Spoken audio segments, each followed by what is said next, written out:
Greetings. This is Bread and Co-ops. So, how are we supposed to rectify the lived reality of modern policing and the police unions that defend it with the imperative to organize labor?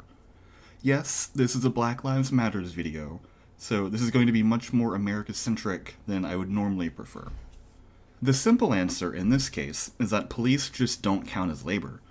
Yes, they're employed by employers and earn a wage, which gives police the apparent hallmarks of labor, but the current protests over racial justice and police brutality clearly, if regrettably, show the true role of police in class conflict.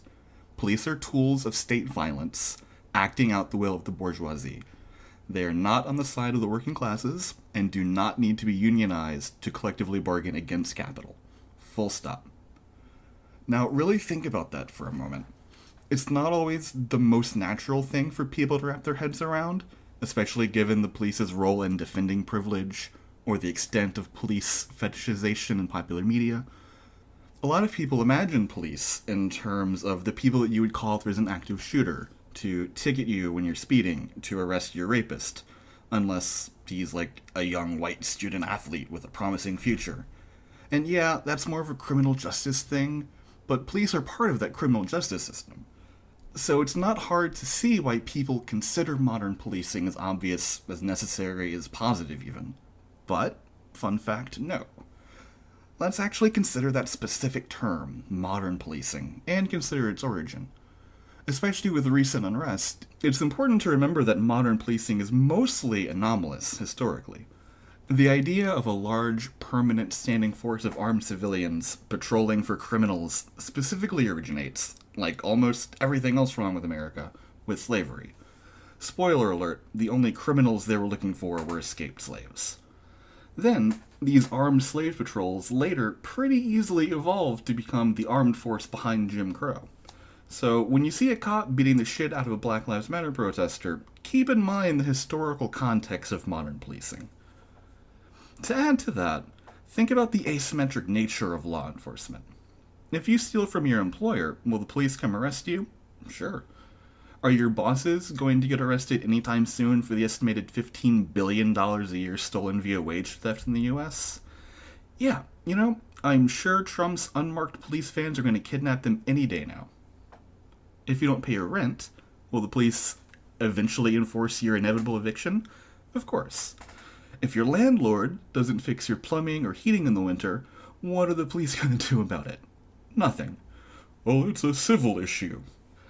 Police will respond to a looter at a Target, but the Treasury Department's unaccountable $500 billion slush fund that you paid into with your taxes, well, law enforcement doesn't seem interested in that looting.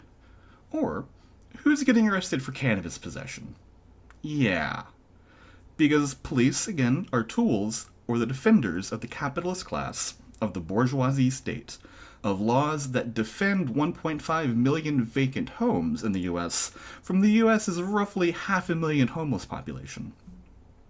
Police are the armed enforcers of capitalists. So, for us on the left, police behavior towards racial justice protesters, especially when contrasted with pro-business, pro-reopening, anti-mask protesters, is not a surprise. It's easy and almost cognitively necessary to sometimes envision the state as a mediator, balancing competing rights, freedoms, and interests in order to create life, liberty, happiness, all that fun stuff.